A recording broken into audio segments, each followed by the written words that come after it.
নমস্কার বন্ধুরা, আশা করি সকলে ভালো আছেন। ট্রাভেল উইথ ডেভিড চ্যানেলে সবাইকে স্বাগতম।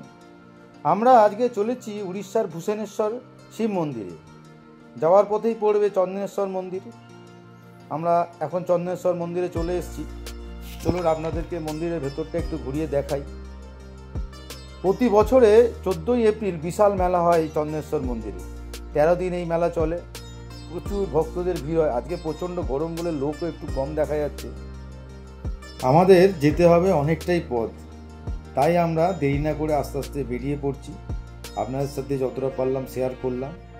সামনে আবার আসছে সুবর্ণরেখা নদী আর সমুদ্রের মিলনস্থান। আপনাদের সাথে ওখানে গিয়ে দাঁড়িয়ে শেয়ার করব। চলুন বন্ধুরা, এগিয়ে চলি। কি কি মাছ ওঠে এখানে? ইলিশ ওঠে। আচ্ছা আচ্ছা। এই জায়গার নামটা কি দাদা? এটা হচ্ছে তোমার দাদর। দাদর। আচ্ছা আচ্ছা। এখানে নদী আর সমুদ্র মিলন হয়েছে না? এটা হচ্ছে সুবর্ণরেখা নদী। এই নদী এসে সমুদ্রের সাথে মিলন হয়েছে। সব ট্রলার দাঁড়িয়ে আছে, মাছ ধরতে গেছিল।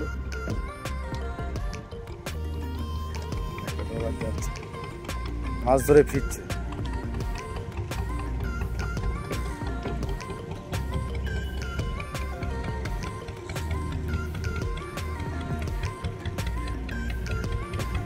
বন্ধুরা, এটা হচ্ছে মোহনা। দেখুন সব ট্রলাররা সব মাছ ধরে ফিরছে।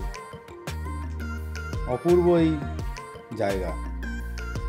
আপনারা তো দীঘাতে বেড়াতে আসেনি, এলে অবশ্যই এইসব জায়গাগুলো ঘুরে যাবেন। আমাদের অনেকটা পথ যেতে হবে ভূষণেশ্বর শিব মন্দিরে। চলুন আমরা গিয়ে আস্তে আস্তে শেয়ার করি আপনাদের সাথে। সুবর্ণরেখা নদীর কাঁকড়া, যে কাঁকড়া দেশি কাঁকড়া, মানে ব্যাপক খেতে, মানে খুব ডিমান্ড এই কাঁকড়া। ডিমান্ড আছে এই কাঁকড়ার নাম। কাঁকড়া পাবো প্রচুর। এই সকাল সকাল ধরে বেরিয়ে গেছে, বেসতে কেনারা চাকর থেকে বেরিয়ে গেছে। আমরা একটু দেরি করে ফেলেছি। এটা সুবর্ণরেখা নদী, যেটা সমুদ্রের সাথে গিয়ে মিলন হয়েছে। আপনাদেরকে একটু আগে দেখালাম। চলুন আমরা আস্তে আস্তে মন্দিরের দিকে চলেই এসেছি। চলুন সামনে গিয়ে আমরা আস্তে আস্তে করে আপনাদের সাথে মন্দিরটা শেয়ার করছি। দীঘা থেকে আপনি যে কোনো গাড়ি বুক করে এই শিব মন্দিরে আসতে পারবেন। মন্দিরে আমি নিচে ভূগর্ভ থেকে নামছি। সব আমরা এখন এসেছি কোন জায়গাতে? এটা উড়িষ্যার ভূষণেশ্বর শিবলিঙ্গ, যেটা এশিয়ার বৃহত্তম শিবলিঙ্গ নামে বিখ্যাত। এই শিবলিঙ্গ কি এখান থেকে? এইখানেই উৎপত্তি। যে মূর্তি জায়গায় দাঁড়িয়ে আছি, এখানে উৎপত্তি, এখানে স্থাপন। এই আমরা যে ব্যাগ যেটা হ্যাঁ, দেখতে পাচ্ছি।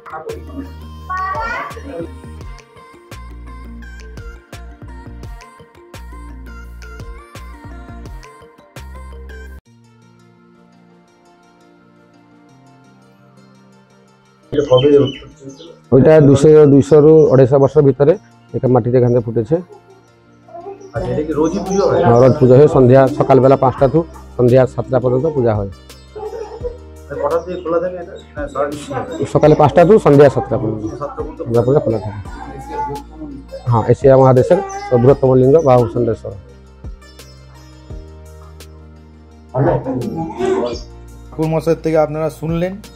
চলুন আমি এবার মন্দিরটা আপনাদের সাথে শেয়ার করছি।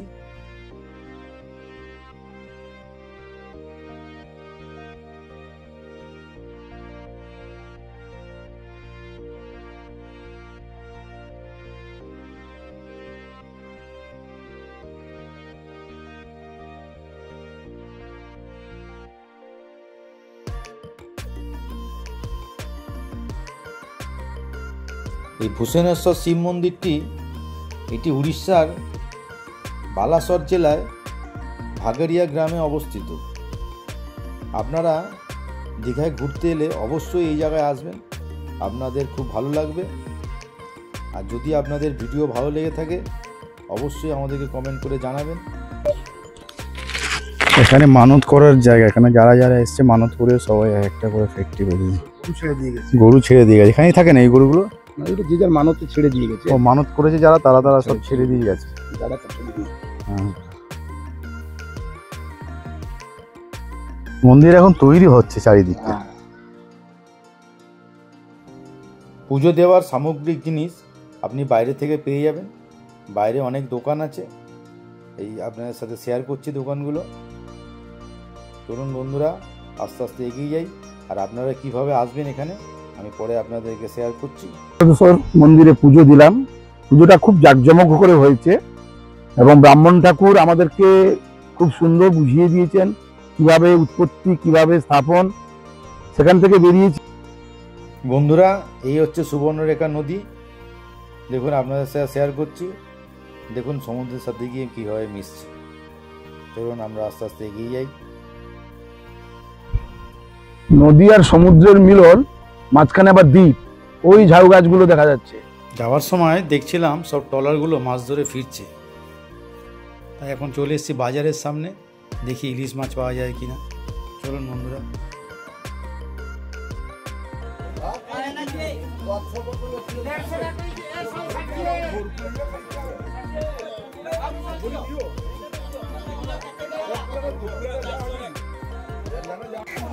প্লাস্টিক কিনতে হলো, মাছ দেখতে পেয়ে জ্যান্ত ইলিশ মাছ সমুদ্রের ধরে তুলছে, এখন বডি প্যাক কিনে ভরে নিয়ে যাবো। তোরা মাছ কেনা হলো 3 কিলো ইলিশ, ও গিয়ে এখন খাওয়া দাওয়া একদম ভরপেট। আমাদের প্রোগ্রাম এখানে সমাপ্ত করলাম, আবার নতুন ভিডিও নিয়ে আবার আপনাদের সামনে আসব। যদি ভিডিও ভালো লাগে থাকে অবশ্যই চ্যানেলটিকে সাবস্ক্রাইব করবেন। চলুন বন্ধুরা।